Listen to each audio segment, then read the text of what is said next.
It is Naturally Speaking this morning, that time of the month when we are crossing with our great friend, our resident naturopath and nutritionist, Kelli Kieselbach, is on the line with us. How are you, Kelli? I'm very well, thank you. How are you going? I'm going good, going good. All the better to see your smiling face first thing this morning. It's always nice on a Friday, and being the second Friday of the month, you always join us here, and we're so appreciative of that. I know lots of people always look forward to this segment. That is for sure. Fantastic. Because, lots of people are out there on the health journey and I guess wanting to do it as naturally as they possibly can, which is one of the reasons why we have you on. Now, big topic this morning, they always usually are, and insulin resistance is what we are getting into this morning. So what is the role of insulin? Before we actually find out what insulin resistance is, what role does insulin play in the body?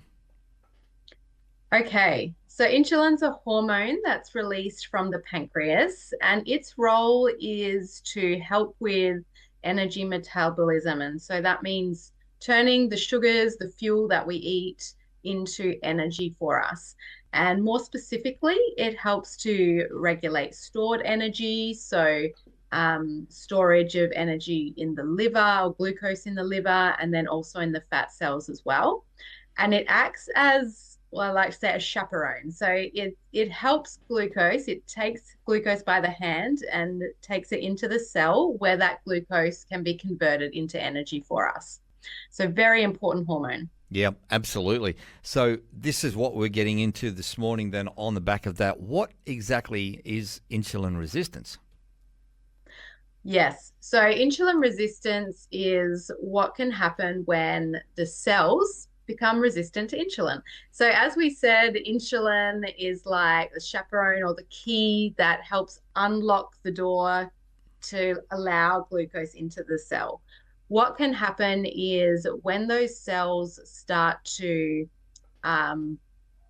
change the locks on their doors, for lack of a better analogy, insulin has trouble getting glucose into the cell.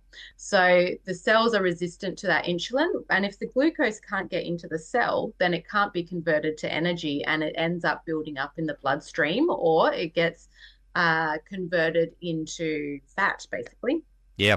So if people have got this going on in their body, they may not know it, or they may have some symptoms, weird symptoms. What are some of the signs and the symptoms of insulin resistance?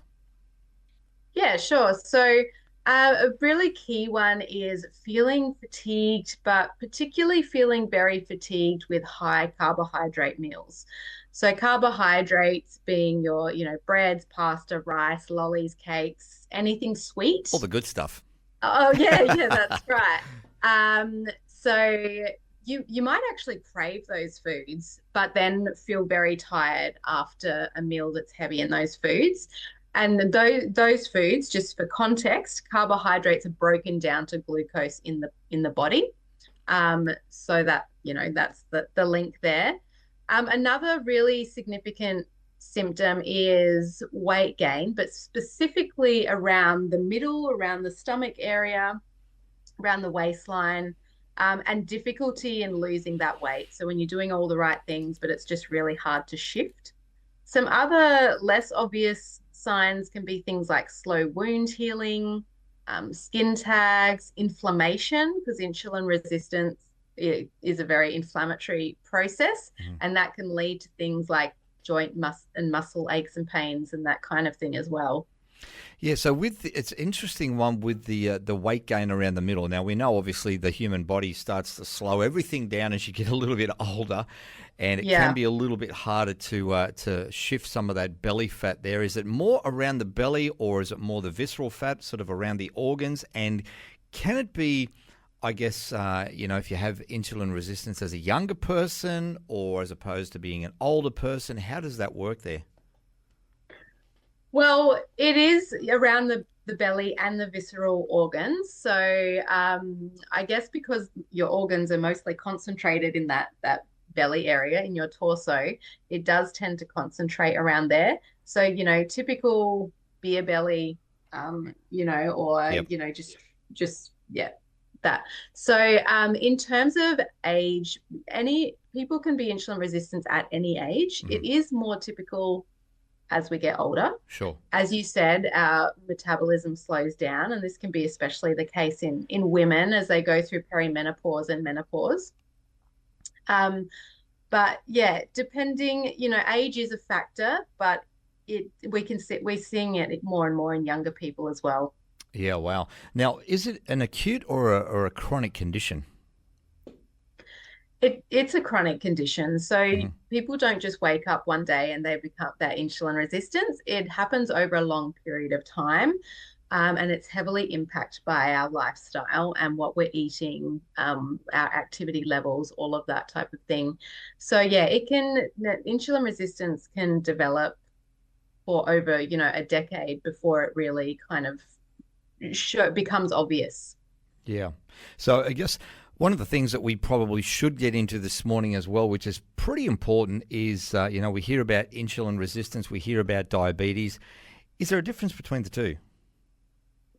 There is, yeah. So insulin resistance tends to precede diabetes. So as I said, it can take many, many years for insulin resistance to develop before you start to see those changes in blood sugar levels in the body. I just have to specify here too that I'm talking specifically about type 2 diabetes. Mm-hmm. Type 1 diabetes is an autoimmune condition. That's more an issue with the pancreas not being able to produce insulin. So insulin resistance is connected to type 2 diabetes. It's the precursor. So people will often develop insulin resistance over many years, and then they start to see a slight change in their blood sugar levels. On their blood tests might come back just a little bit high, but not yet in the range of diabetes.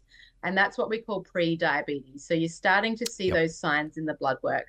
And then as those blood levels change further, you hit full-blown type 2 diabetes. Yeah, now you mentioned there briefly before that, it can be young people that, are suffering from insulin resistance, can be older people, basically pretty much anybody at any stage of the life could be affected by this.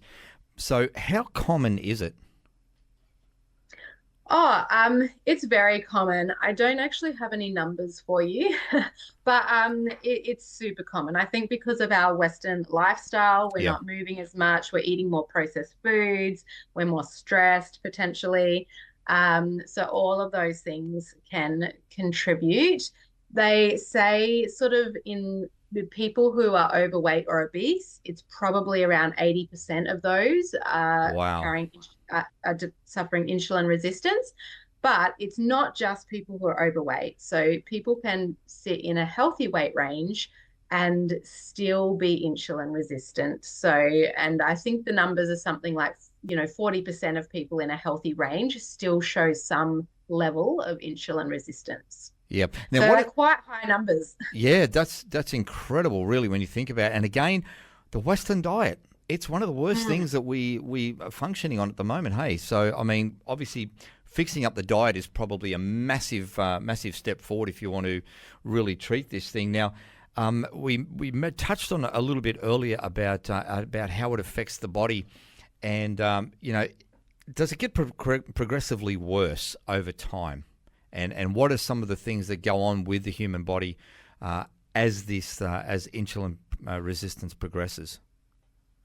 Yeah, it will get worse over time if it's not addressed. Right. So we tend to see, more weight gain or an inability to lose weight.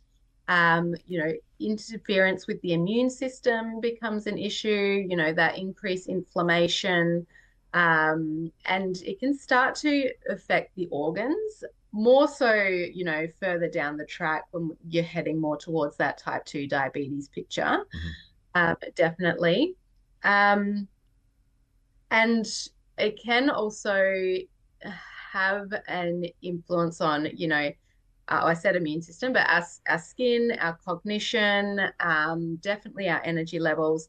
And it becomes a bit of a vicious cycle because as you put on more and more weight around the middle, that can then drive further insulin resistance. So insulin resistance can cause the weight gain, but then that weight gain can also perpetuate that insulin resistance. So it becomes a vicious cycle that we have to try and break.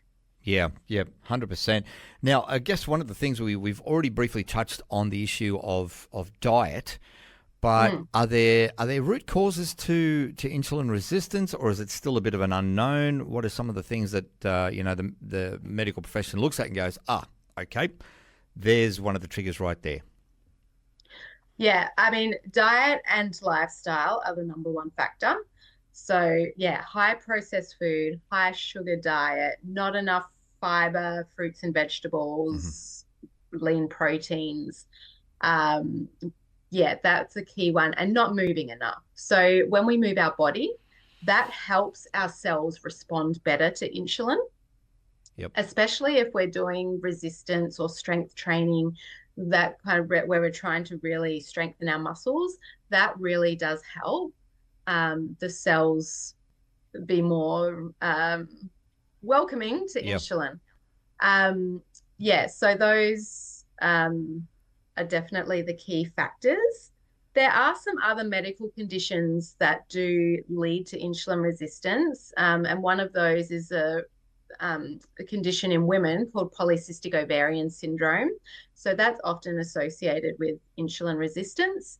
And as I said as well, not a medical condition, but as women go through perimenopause and menopause, our bodies do tend to become less sensitive to insulin. So they can struggle with that insulin resistance as well. Yeah.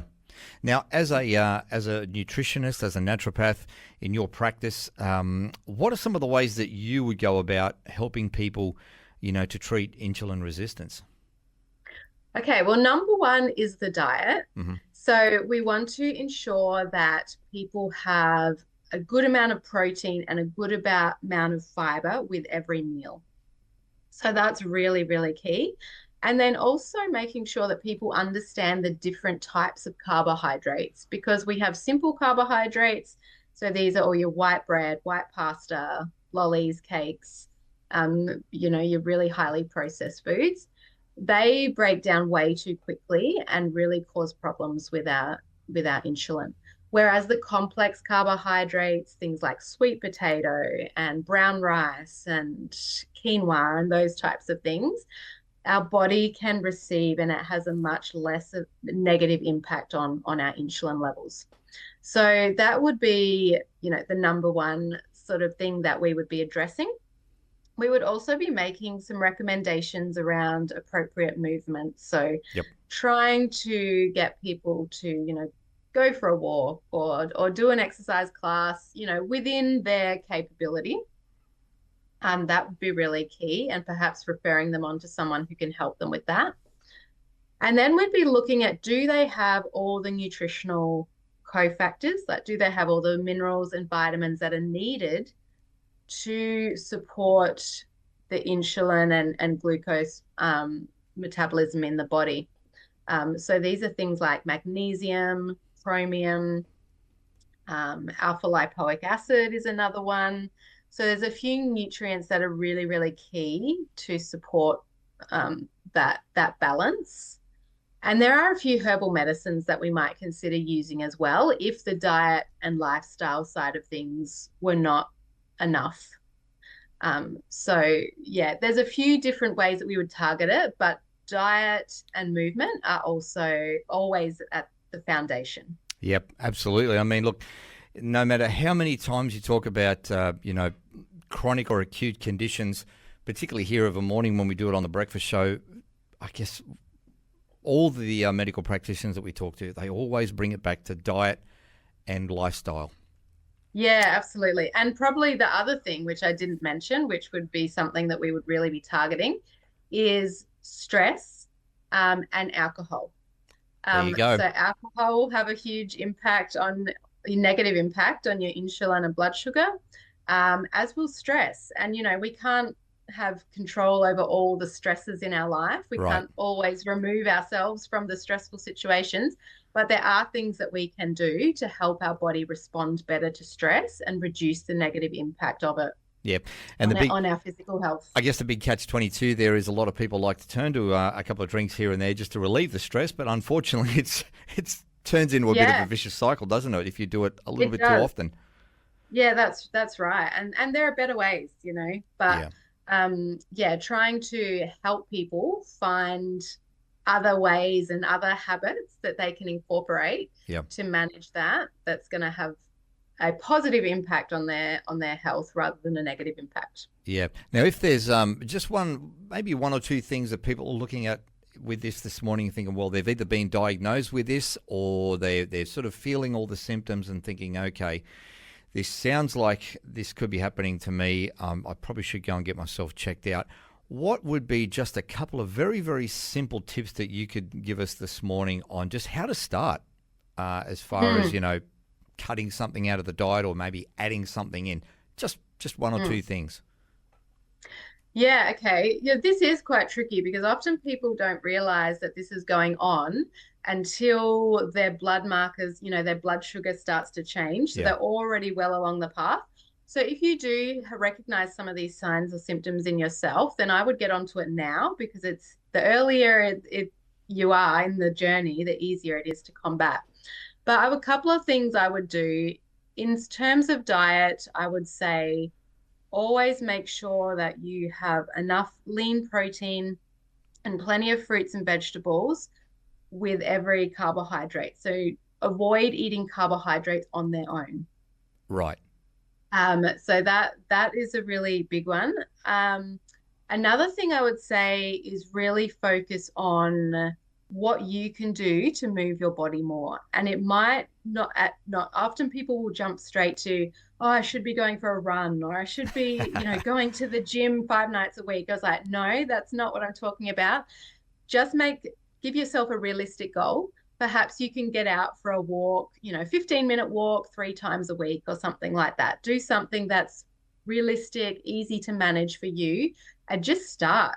Just start there, and you can build on it down the track. But any sort of movement is going to be useful for you in this situation. Yeah, I've heard that's a really, really key factor there. Whenever you do have a meal, try and go for maybe a 15, 20-minute walk. You don't have to power walk, exactly, but just a little bit of movement just to help the body process some of that carbohydrate, the glucose, and getting it through the body and getting it expended instead of just, inviting it to a party around your middle section. Yeah, that's right. It's often these simple things, they can make a big difference. So there's lots of other things that you can do. So if you do think this is you, then I would reach out to a nutritionist or a naturopath or someone and see if you can get some more personalized advice. Yep. Awesome.